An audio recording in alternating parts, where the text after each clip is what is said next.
Hey, what's up guys? So today I wanted to do a video that's sort of a how-to guide for beginners trying to get into film photography. Now, I know there's a lot of information online about this already, but I wanted this to be a good supplement to the video I already have called Should You Shoot Film in the Digital Age?, which is more about the philosophy and why question about shooting film. And this video here is going to be its complement that will be more about the how. Now this video is going to be meant for the true beginner into shooting film, and I'm going to go over a lot of sort of basic stuff. So if you already know your stuff, you might find this video to be a little bit boring. But then again, you never know when you're going to pick up a bit of information here or there, so it may be worth your time to watch it anyway. Now, one thing I did want to explain is that I'm not an expert on film or anything like that, but I have been shooting it since probably the early to mid 90s, and so I do know a little bit about it, and I just wanted to kind of give you an intro to it and see if maybe that you pick up some information that maybe you missed elsewhere, and see if that can help you. Now, another thing I'm not going to go into is sort of the basics of exposure and learning how to get the right exposure, because I already have a video on that that I dive more extensively into that I call the basics of exposure. And so, you know, once you really know that, you can apply it to pretty much any film camera out there. All film cameras basically work the same way. They pretty much, the lens controls the aperture. The camera body only controls the shutter time, how long the shutter stays open.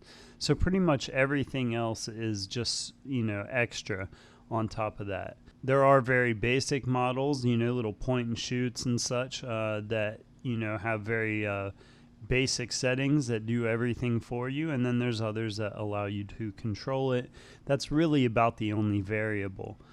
So really a film camera is only a light type box, and so you'll get the same quality in a inexpensive body as you will in a more expensive one. The only difference is the lens itself. Now, the first variable that you need to understand is that film was sold in different speeds, and effectively what that was its sensitivity to light. Some films were not very sensitive to light, which makes them very good in bright daylight, for example, and they need that extra light, whereas other films are very sensitive to light, so they're better in like nighttime conditions and very low light situations, where if you used if you had full daylight, for example, it would overexpose the film completely and you would pretty much just get a solid white sheet there.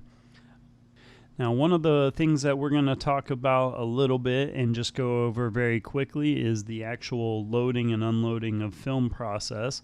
And I'm just going to show you a little bit on the camera that I have available to me, which is the Nikon F3. Most cameras are very similar to this.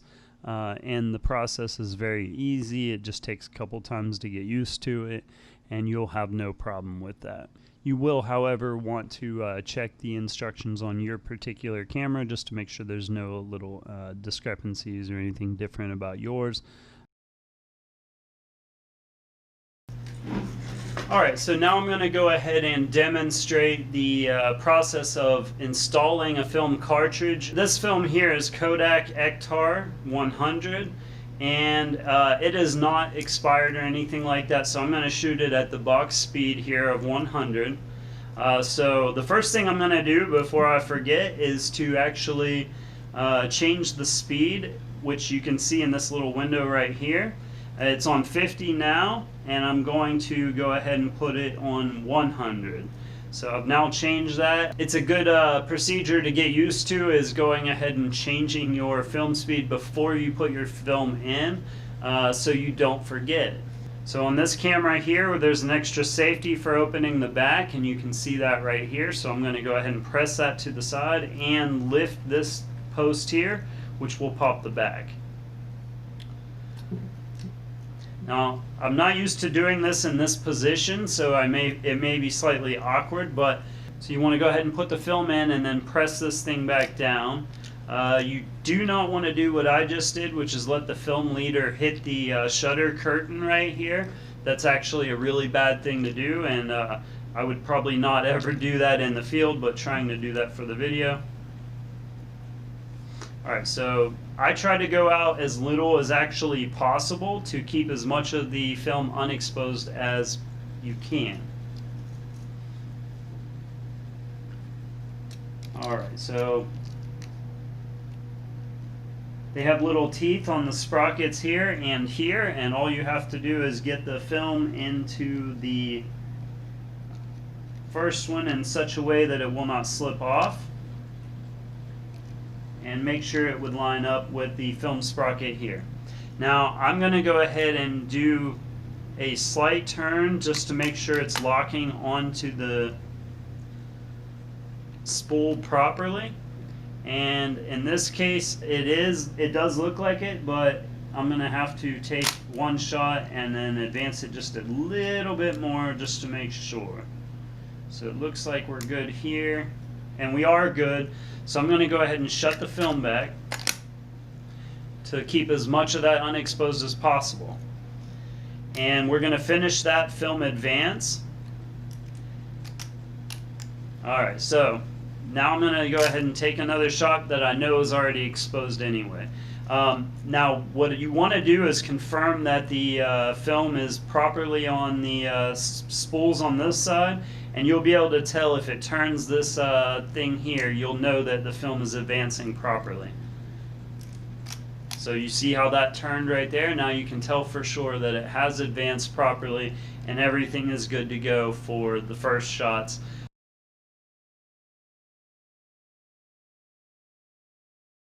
Alright, hey, what's up guys? So I finished this roll of film here, and I wanted to go ahead and demonstrate the rewind process on this camera. And so I got to the end of my roll here. I got about 36 frames on this roll. And now this camera in particular has an extra little safety feature right here to avoid you popping open the back unexpectedly in the field. And so normally most cameras you just pull up on this little knob right here. However, on this camera you push this over to the side and then pull up on it. You also have to release another safety mechanism to actually rewind the film. So I'm going to go ahead and demonstrate that now. Okay, the rewind for the film is actually this button right here, and that will allow the sprockets to roll in reverse. So press the button here on the bottom of the camera and then start the process of rewinding the film here.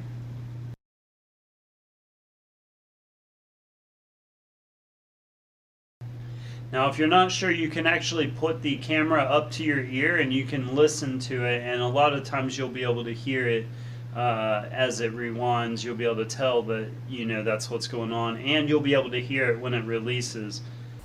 And I can hear it rolling in the rewind function. You can just tell that it's actually rewinding the film. It's something that you can hear.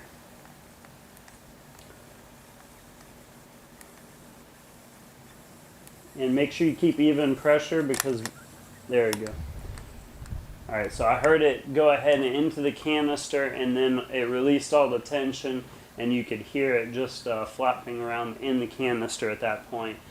Another thing that you might consider is when you're rewinding, keep even pressure on the rewind process. Don't let this go back a little ways, because you will actually lose the tension, and you may think that it's gone back into the canister when it hasn't. Ask me how I know.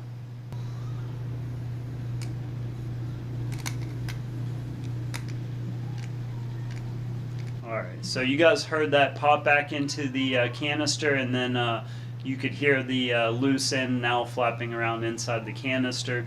So now you're actually good to open the film back on this camera. So again, on this one you have this little release here, and then you pop up the thing here. So what I'm going to do is push this to the side and pull up at the same time. And I've now popped the back open. flip it open and you can tell that the film has rewound back into the canister. Now, one thing I wanted to mention is that the earliest film cameras that you're going to be looking at, maybe between the 1950s and the 1970s generally, those cameras are all going to be completely manual, where you just select the aperture, the shutter speed, and put in the right film speed. And other than that, that's basically all there is to photography in general. However, some of the newer ones added a bunch of things like autofocusing and different types of metering and, so on and so forth. And so the more, the 90s era film cameras, for example, are much more complex usually and give you a lot more options. You may actually have to read a manual for those. But some of the early ones are very simple and you may not need a manual at all. In between, there are a couple little things that can be a little confusing here and there, such as the very first sort of automatic modes where it's halfway automatic. Like you might get aperture priority mode where you select the aperture, it does everything else for you, for example. Now, one thing I did want to talk a little bit about quickly is some of the different workflows available today. In the old days when it was all film and everything, you pretty much developed your negatives and then you used enlargers that shined light through the negatives in order to make larger prints and things like that. So yeah, that's what you might consider an all analog workflow. And while that's still doable today, it is quite a bit more expensive, takes up a lot more room and maybe more time consuming. But it is possible to do, and it can be a whole lot of fun to do a full darkroom. However, what's more common today is to either develop the film yourself and then to scan the film yourself, or to have the film developed and scanned by an outside service. Now, the labs that can do this today are very few and far between, and some of the more available options will actually send out your film, but you will not get negatives back, so you want to be careful in that. And a lot of those scans that you get are not high enough quality to even think about not getting negatives back. However, I would never choose any service where I do not get the negatives back, period, and you may want to consider the same as well.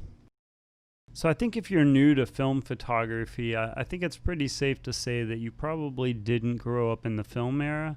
And so I'm going to sort of condense this down a little bit into a, more practical version of what the scene would look like today to somebody starting out. If you're considering getting into film photography, there's basically 3 or 4 levels to consider getting into. Now, the first level I'm going to talk about is a very simple, just like a basic disposable camera level camera. And what we're talking about is paying, $15-20 and just trying film for the first time. See if you like it, see if you like the process, and then you can decide from there what you would like to do.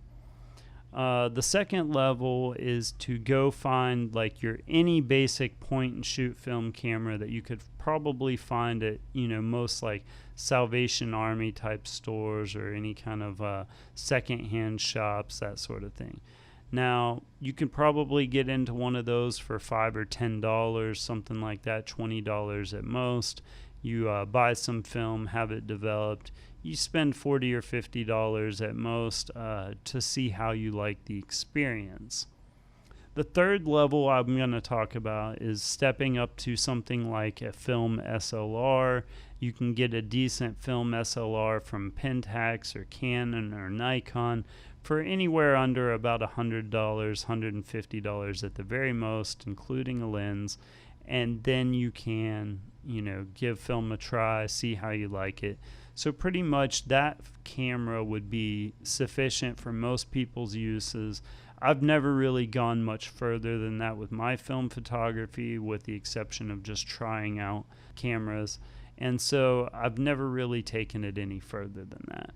The fourth level that I'm going to talk about is for people that already know they like film, want to spend the extra money and invest in a system that could be even better than your digital camera system. And what I'm talking about is medium format film. And so basically that's something that I would really only suggest if you've already done the 35mm SLR type thing. And so if you are going to get into that, I suggest that you actually know a little bit about film already. You've been through the rest of the process and you know that that's something you really want to invest your time and money into. One advice to offer when you're looking at buying a film camera like this is to make sure you check it over a little bit, know how it should work. Maybe you bring a battery along with you to test it out. If you do not know how to check a camera out, you may want to go ahead and buy one that's been basically tested by a professional and can verify that it works properly. You don't want to have to be doing that when you're also going through the experience of learning how to use the camera. And so it may be worth the extra money to pay for that sort of peace of mind. Now, one random quick tip that I wanted to give for anyone trying to test out a camera's electronics and metering and that sort of thing is that a lot of cameras, when you put a new roll of film in there, they will not give you accurate shutter speed times and meter readings until about the second frame on the roll. So a lot of times as soon as you open the film back, you have to shoot a couple times before you're going to get what you expect out of the electronics. Many times people think that their cameras are broken, and that is not the case on quite a few examples. So make sure you know how the camera is supposed to operate before you go playing around with it and decide that it's broken. Another thing to really consider when you're looking at one of these cameras is whether or not you're going to buy a more vintage model or a more modern example. Now, in the vintage era, you're going to find that, a lot of the cameras are going to be fully manual. You may or may not have a functioning light meter. And later on, they stepped up to having some basic exposure modes like, shutter speed priority mode or aperture priority mode. And they often called those automatic cameras just because you selected one and the camera could do the calculations for the other settings. The most vintage examples often had a manual film advance where you actually had to advance the film between each shot. Those cameras, you actually have to manually roll the film back in when you're done as well. And so, those cameras do take a little extra time to shoot. For me, however, when I shoot film, I don't mind working in a more slower, deliberate way. And so I don't mind doing all that. And so I prefer those more vintage style mechanical cameras in that regard. However, you can step up to a more modern style camera, which will advance the film for you. It will often have fully automatic modes and, even possibly autofocus and things like that. So, it's a big decision to decide to go with a vintage versus a more modern film camera. One thing that I personally don't really like about the disposable cameras is that they are definitely not very eco-friendly. That may not be an issue anymore, being that the cameras have probably already been manufactured long ago. However, it's just one thing to consider.